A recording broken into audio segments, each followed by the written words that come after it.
La UNESUM sigue creciendo. Excelencia académica para el desarrollo.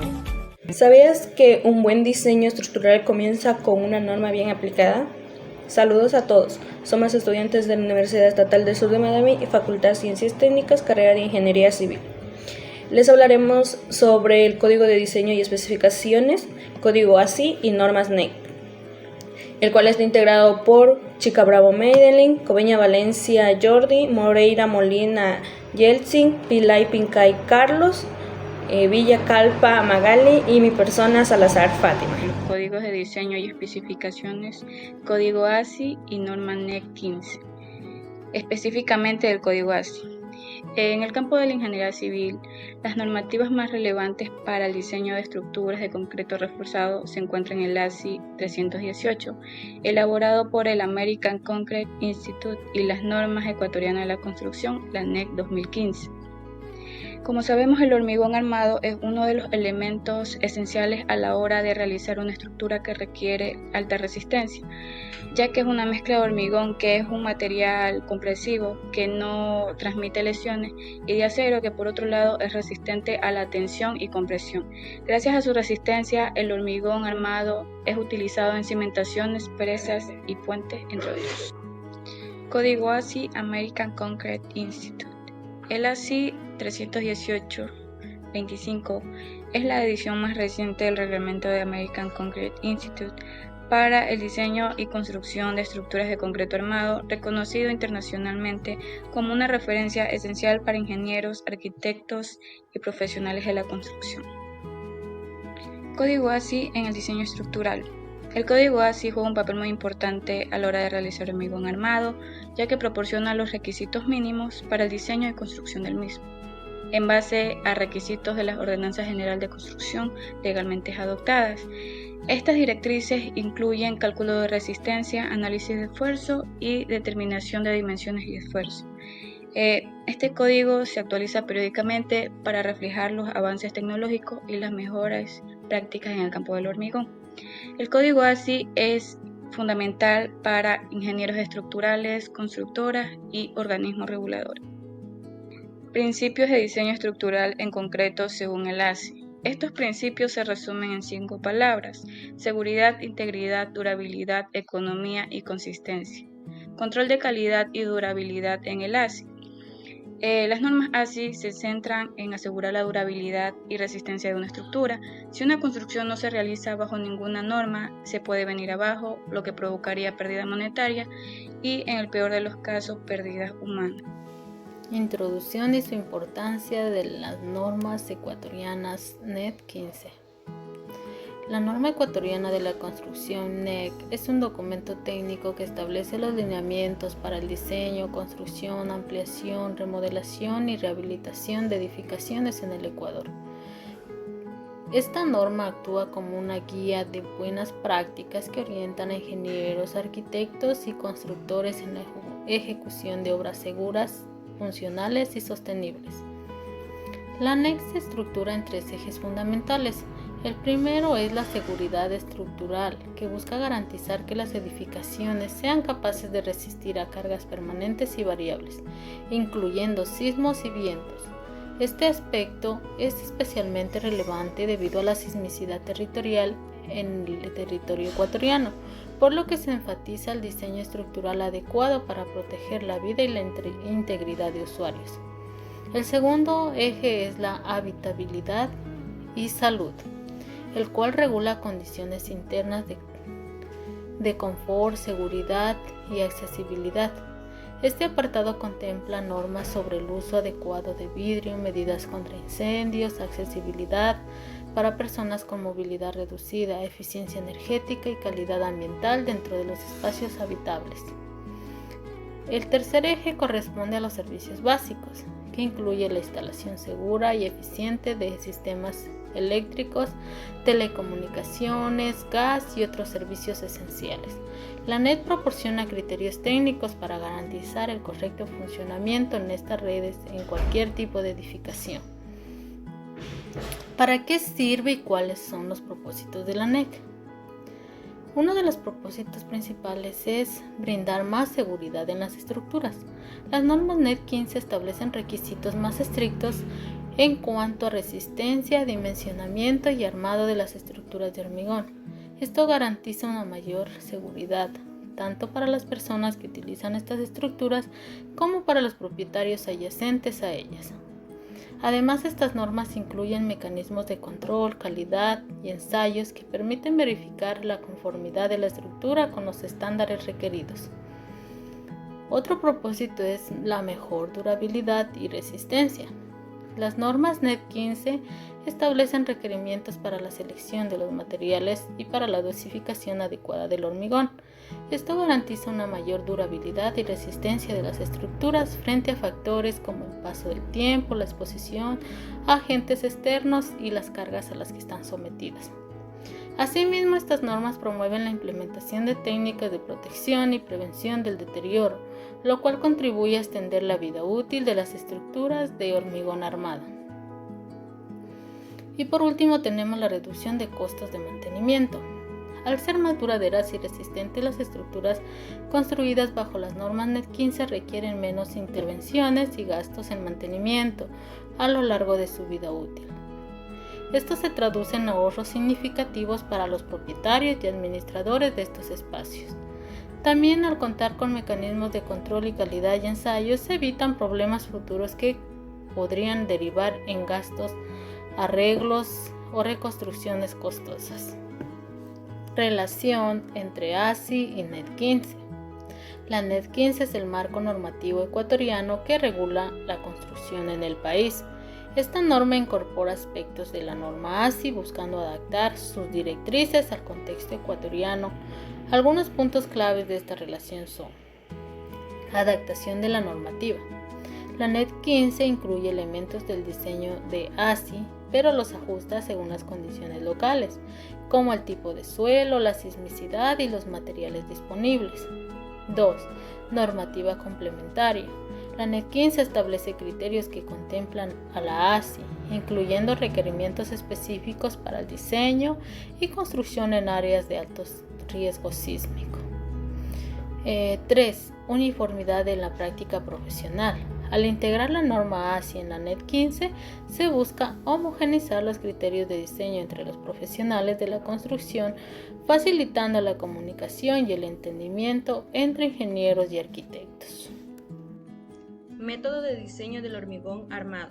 Para proyectar una estructura de hormigón armado se debe tener claro conocimiento de las formas de diseño que aseguren el desempeño satisfactorio de material. Para que una estructura cumpla sus propósitos, debe ser segura contra el colapso y funcionar en condiciones de servicio, que viene siendo la distribución de esfuerzos del hormigón armado al ser sometido a cargas de servicio que asumen comportamientos solo elásticos de los materiales, que el objetivo viene siendo es conseguir que los esfuerzos no excedan. Existen básicamente dos métodos de diseño de hormigón armado, que viene siendo el diseño elástico o cargas de servicio y el diseño de rotura o teoría plástica. El diseño elástico no considera el tipo de falla dúctil o frágil, es decir, no orienta la falla según sea conveniente. Tampoco determina la carga que ocasiona la rotura de la pieza y por eso no tiene factores de seguridad establecidos. El diseño de la rotura o teoría plástica se plantea que el hormigón está en el estado plástico en el punto de rotura debido a que el hormigón no trabaja a tensión y es el acero el que recibe todos los casos de la tensión. Esta teoría pauta la deformación unitaria máxima en la rotura de hormigón como 0,003 con una curva de esfuerzo irregular, la cual se traduce a un bloque de esfuerzo rectangular con una área equitativa. Tipo de exposición ambiental de las estructuras de hormigón armado. El tipo de ambiente al que está expuesto un elemento estructural viene definido por el conjunto de acciones físicas y químicas a las que está expuesto. El tipo de ambiente se divide en riesgos de ataque por corrosión, corrosión inducida por carbonatación, ataque químico, la corrosión inducida por cloruros de origen no marino y la erosión. El riesgo de ataque por corrosión son casos muy especiales de hormigón armado en interiores de edificios donde se puede garantizar una humedad relativa muy baja o salvo que se encuentre en climas muy secos. La corrosión inducida por carbonatación son elementos de hormigón armado o pretensado dentro de recintos cerrados con una humedad del aire baja sumergida en aguas no agresivas. La corrosión inducida por cloruros de hormigón no marino, expuesto a aerosoles con iones y expuesto a aguas industriales que contienen cloruros. Ejemplo, pueden ser las piscinas, puentes, pavimentos o losas en aparcamientos. El ataque químico es ambiental de una alta agresividad química de los terrenos naturales y aguas subterráneas, industriales y residuales. La erosión son elementos sometidos a la erosión a abrasión moderada, que son los elementos en áreas industriales transitadas por vehículos con neumáticos. Propiedades mecánicas del hormigón armado. Las propiedades mecánicas del hormigón armado son las siguientes: la resistencia a la compresión, la resistencia a la fluencia. La resistencia a la compresión es que el hormigón debe cumplir con los requisitos de las normas establecidas para condiciones de exposición ambiental y satisfacer los requisitos de resistencia estructural. Resistencia a la fluencia es que no sean mayores de 125 megapascales, que vienen siendo la relación entre la resistencia real de la tracción y la resistencia real de la fluencia. Método de diseño del acero de refuerzo. El acero de refuerzo es aquel que se coloca para absorber y resistir esfuerzos provocados por cargas y cambios volumétricos, por temperatura y para quedar ahogado dentro de la masa de concreto. En la NEC 2015, el capítulo NEC CAC, se ha considerado una filosofía de diseño en la que un edificio de acero generalmente se divide en dos partes, que es una sección que resiste cargas de gravedad y la otra es una sección que resiste cargas laterales. Propiedades del acero de refuerzo. Existen dos, que vienen siendo la resistencia a la tracción y flexión y la ductibilidad y soldabilidad. La resistencia a la tracción y flexión es que la resistencia es la propiedad principal del acero de refuerzo, ya que determina la capacidad del material para soportar fuerzas de tracción sin romperse. La ductabilidad y soldabilidad es que la ductabilidad se refiere a la capacidad del acero de refuerzo para deformarse plásticamente antes de fracturarse. La soldabilidad son los aceros más comunes, como los de baja aleación, y permiten una unión efectiva entre barras de refuerzo. Esto facilita la construcción de armazones complejos sin comprometerse su resistencia estructural. Interacción entre concreto y acero. La interacción acero-concreto o adherencia es un fenómeno vital e importancia para las estructuras de concreto reforzado, al ser clave en la transferencia de esfuerzos entre las varillas de acero y el concreto circundante. Esa combinación se aprovecha para unir las mejores propiedades de ambos materiales, que el concreto es muy resistente a la compresión, pero débil en la tracción. El acero es fuerte tanto en compresión como en tracción, pero se deforma con facilidad. Y voy a hablarles sobre el diseño antisísmico según el código ACI. El propósito principal del ACI 318 en el diseño contra sismos es garantizar que las edificaciones de concreto tengan suficiente flexibilidad para absorber la energía producida por un temblor sin sufrir un colapso brusco. Para eso tenemos 4 parámetros fundamentales. Primero tenemos el diseño de refuerzo flexible.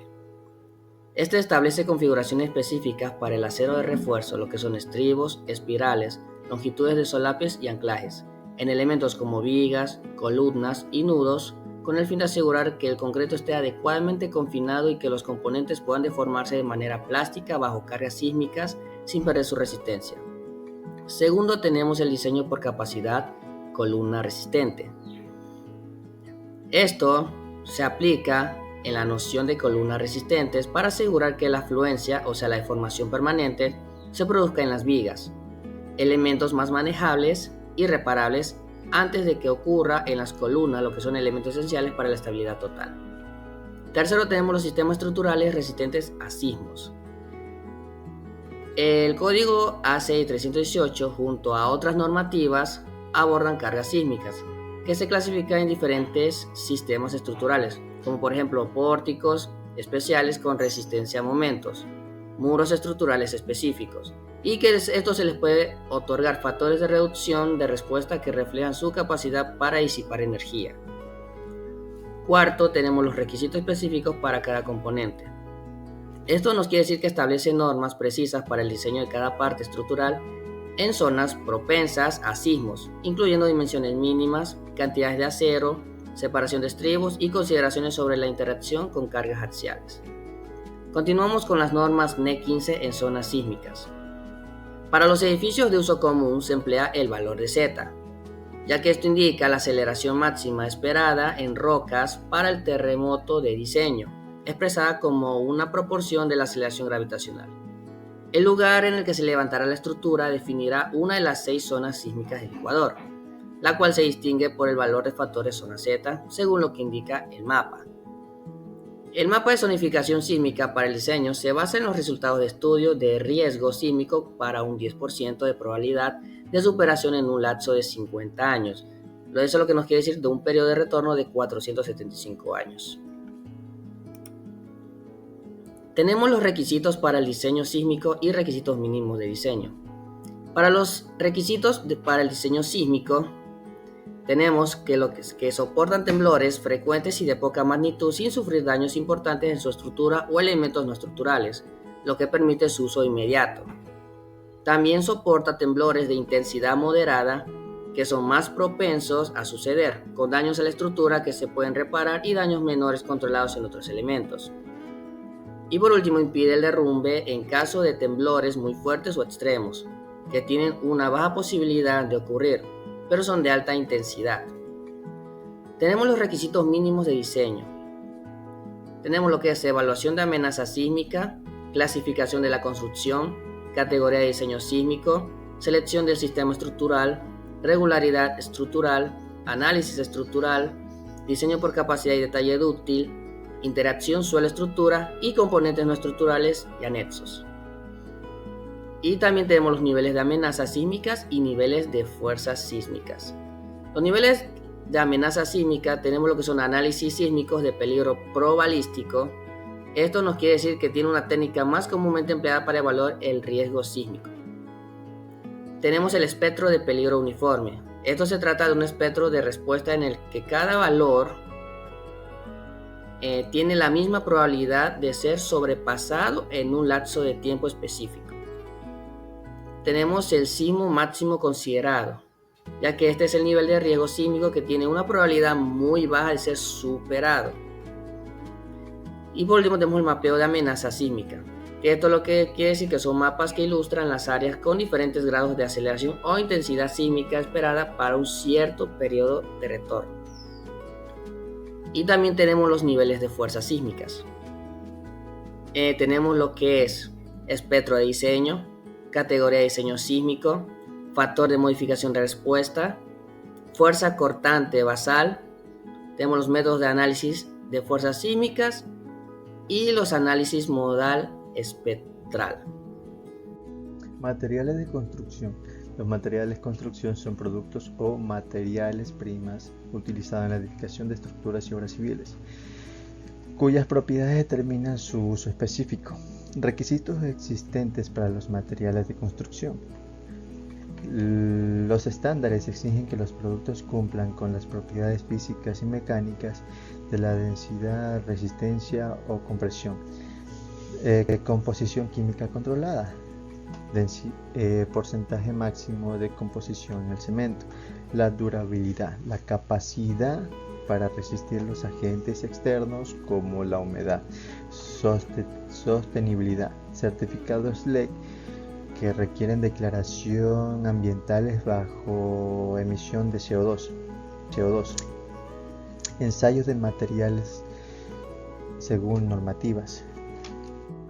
Los laboratorios aplican pruebas estándares, resistencia a la comprensión en las normas INE 1855 o la STM C39, análisis químicos del cemento, la IRAN 11910, la permeabilidad del agua ASTM C642, la dilatación térmica, la COPAN 375 y la estabilidad dimensional en ciclos de congelación NTE y NEM 1855. Agentes externos que afectan a la durabilidad del hormigón. Los físicos son ciclos de congelación de clase F1, F3 en la NS15. Los químicos, sulfato en el suelo, límites del 0.1 al 2% según la exposición. Ambientales, humedad relativa de mayor al 80% acelera la corrosión en la armadura. Requisitos para mezclas de hormigón. El código ACI 318 establece el uso de los aditivos superplastificante para reducir agua sin afectar la trabajabilidad. Contenido mínimo del cemento de 335 kg sobre metro cúbico para la exposición severas. Prueba de la consistencia. Asentamiento entre el 75 a 150 minutos de ASTM C143. Sistema de cálculo de módulo de elasticidad del hormigón. El módulo de elasticidad del hormigón es una propiedad fundamental que describe la capacidad de un material para deformarse elásticamente cuando es sometido a una carga. Crucialmente es la estructura que se define como el hormigón responde a las tensiones y formaciones. Para ello tenemos una fórmula para calcular la elasticidad del concreto.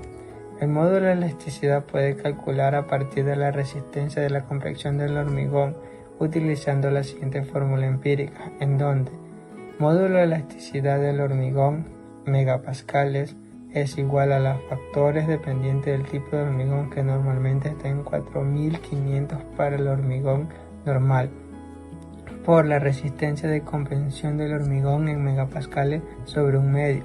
El valor típico del hormigón de elasticidad en el Ecuador. En Ecuador, la resistencia de compresión del hormigón generalmente está entre un 20 y un 40 megapascales. Para esto se basa en el módulo de elasticidad típico para el rango de 20.000 a 40.000 megapascales dependiendo de la resistencia del material. Control de calidad del concreto y control de fisuras y deflexiones. La importancia del control de calidad. La importancia del control de calidad nos dice que es fundamental para garantizar la durabilidad de la estructura, que incluye los seguimientos en el concreto entre la mezcla desde el fraguado hasta su preparación. La preparación de esto dice que nos tenemos un monitoreo de resistencia para la compresión de trabajabilidad y durabilidad del contenido del aire. Método de control de calidad nos dice que esto tiene la resistencia a compresión. La medición mediante el cilindro del concreto sometido a una prueba de compresión. La relación entre agua y cemento se dice que controla para asegurar la durabilidad y la resistencia del concreto. El ensayo de consistencia, como el ensayo de consistencia sometido a la CELTEX para la verificación de trabajabilidad del concreto. Normativas en Ecuador. En Ecuador, las normativas que siguen el control de calidad del cemento incluyen las normas ecuatorianas de construcción, que esto establece los requisitos mínimos para los materiales mediante el control de construcción. En el construcción también tenemos lo que las fisuras y las deflexiones. Las fisuras en el concreto. Se dice que las fisuras en el concreto es una de las principales preocupaciones en el diseño estructural para la compresión y seguridad y la durabilidad. Estas causas comunes sufren que incluyen la construcción de fraguado, la exposición por las reacciones de álcali-silfit, las cargas excesivas, control de figuración. Los controles de fisuración provienen de los correctivos para el control de las fisuras, tales como el uso adecuado de aditivos que se reduce el agrandamiento de la construcción, el concreto diseño junto a la dilatación, el concreto a temperatura durante el curado del concreto, deflexiones en estructuras del concreto. Las deflexiones y desplazamiento de la estructura en el concreto sufren unas vigas, que ésta sea sobre, encima o debajo de ellos. Las deflexiones excesivas pueden afectar a diferentes estadísticas y estructuras. El control de deflexión Esto nos dice que nos influyen el método de modo elástico, de riesgo, los elementos estructurales, los factores de carga y las dimensiones.